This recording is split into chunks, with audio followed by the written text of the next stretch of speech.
All right, so this is the 11.2 practice problems, 1 and 2.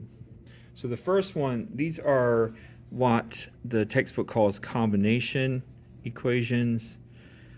Other textbooks call them synthesis reactions. So they're the same thing. Now, the first one, we have to write a balanced equation for the combination of aluminum and oxygen. So we have aluminum plus oxygen. So the first thing we have to remember that oxygen, nitrogen, fluorine, bromine, those are diatomic molecules. So it says oxygen, and we know automatically that's going to be O2. Aluminum is in group 13, so it is a 3 plus ion. All right, and these two are going to produce a compound of aluminum and oxygen. Oxygen is in group 16, so it is a 2 minus ion. All right, we have a metal and a non-metal. This is going to be an ionic bond. And the lowest common multiple of these charges is 6, so I'm going to need 2 aluminum and 3 oxygens. Okay, so that is my final answer. Well, that is the equation. That is what's produced. To balance it, we're going to list our elements, aluminum and oxygen. I have 1 and 2. I have 2 and 3. So this is an unbalanced equation.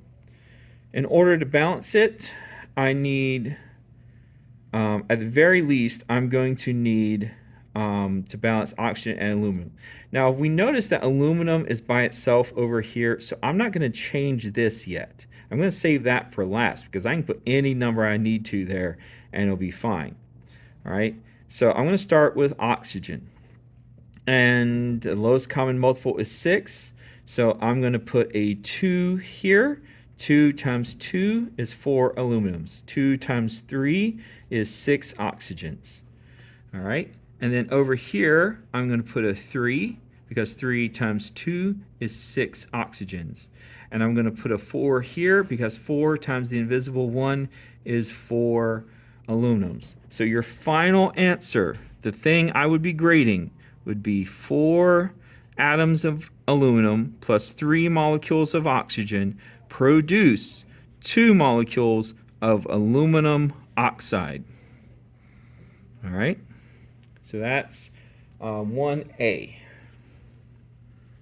All right, 1B gives us calcium and bromine. All right, so we have a combination of calcium plus bromine. Now, bromine is diatomic, so it's going to be Br2. Okay, calcium is in group 2, so it is a 2 plus ion. Bromine is in group 17, so it is a 1 minus ion. So when these combine to form calcium bromide, I'm going to, this is a 2 plus, this is a 1 minus. Lowest common multiple is 2, so I'm going to need 1 of this and 2 of this. So CaBr2 would be the formula for calcium bromide. All right, to see if it's balanced, we're going to list our elements.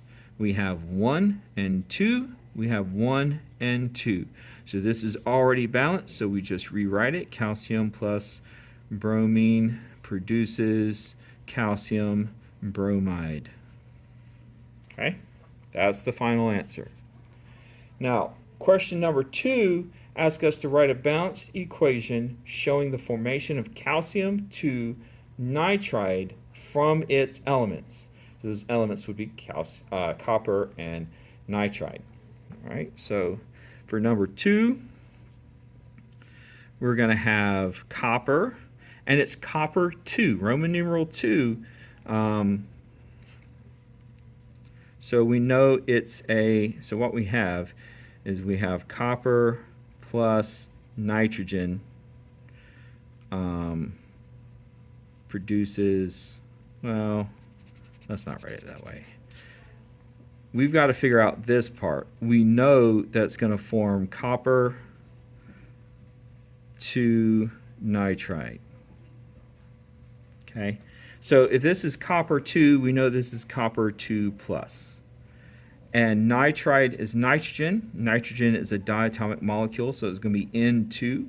Produces Cu2 plus and N. N, nitrogen, is in group 15, so it is a 3 minus ion. All right, we have a metal and a nonmetal, so this is an ionic bond. Lowest common multiple is 6, so we need 3 coppers and 2 nitrogens. All right, so that is our formula, our equation, or skeleton equation. All right, and so now we need to see if it's balanced. We have copper, we have nitrogen. We have 1 and 2, we have 3 and 2. Okay, so nitrogen is balanced right now, but copper is not. So if I add a 3 there, 3 times invisible 1 is 3, so now it's balanced. 3 atoms of copper plus nitrogen produces copper 2 nitride. Now remember, this copper 2 is the charge on the copper. It's not the subscript, it's the charge. All right, so that is sample or practice problems 1 and 2 from lesson 1.2.